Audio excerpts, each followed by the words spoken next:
Please turn away if you have a weak heart.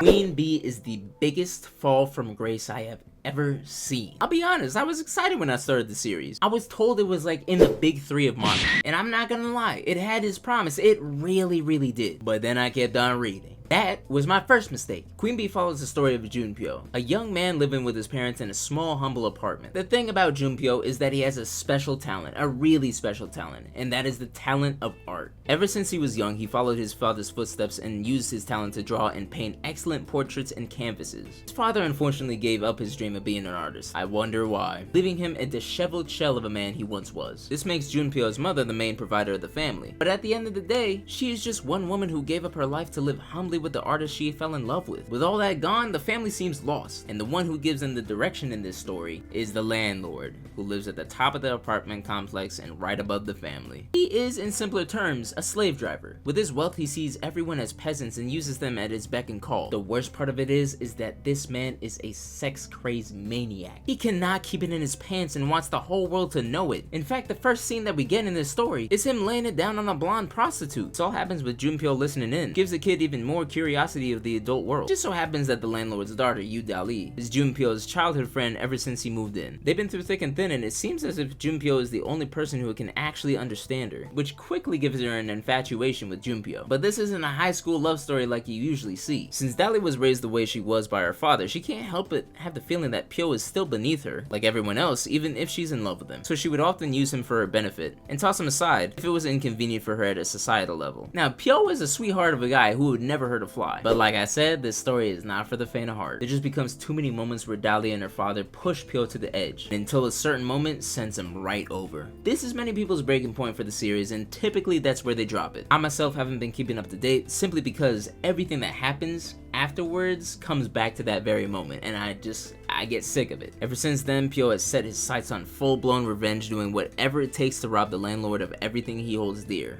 especially his pride. Now for the positives. I don't even know, bruh. The art is solid, probably like once you get halfway, or like a little bit after a quarter, but then at 3/4 of it, it just kind of drops. I don't know. There are actual good characters. Maybe like 2, 3? Anna the blonde Nuna is definitely the one person in this story who definitely deserves a happy ending. She's been through a lot, and despite her situation, she probably has the highest moral standing of anyone in the series. The other, in my opinion, personally, would be the mom. The readers all have mixed feelings about her, but at the end of the day, she is working her hardest so that her family can go back to living a happy, humble life together. And in her situation, yeah, I guess it is too much to ask. Negatives. Rape, rape, rape, rape, rape. It's almost like every encounter between a female and a male in this series has to end in sexual assault. The thought of self-control in this series is literally non-existent. If you see something you like, you gotta get it before you lose your chance. I wish that didn't apply in this case. This doesn't even end at the men. The women do it too. Most panels are straight up just uncomfortable to read through. Second negative, there has to be at least one police officer in South Korea that actually cares about their job. Everyone is being assaulted. Blackmail is a plot point. People are fearing for their lives in the apartment complex, and people have literally gotten killed. I thought I could just enjoy being horny for a few minutes, but no, surprise, there's a corpse on my screen. Third negative, character development. There was a time where I had hope. Everyone seemed to have their own growth, and they were moving on in the world. I was satisfied and ready to read the next chapter. Then we bring ourselves back to square one. Or people get worse. Yes, I am looking at you, Junpyo. I don't care if you're hellbent on revenge. You should at least have the courtesy to be kind to those who have shown you the same. It's almost like we're throwing away any possibility of happiness for misery. And I get it, revenge doesn't come easy, but I would appreciate it if we had a few moments on screen that I could just be happy and smile. Fourth negative, NTR.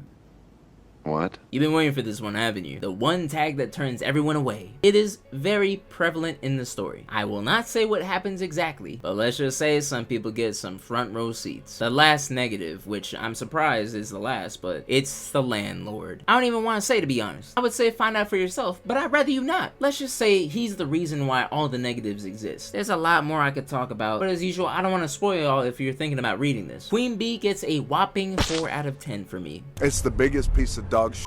There is an actual story there, but it just consistently gets wiped out by all the disdain that I have for the context of what I have to read through. If you've read Queen Bee, let me know what you think. And if you have any other manhwas you want to see, let me know in the comments, and I'll tackle it next. That being said, love y'all. Take it easy.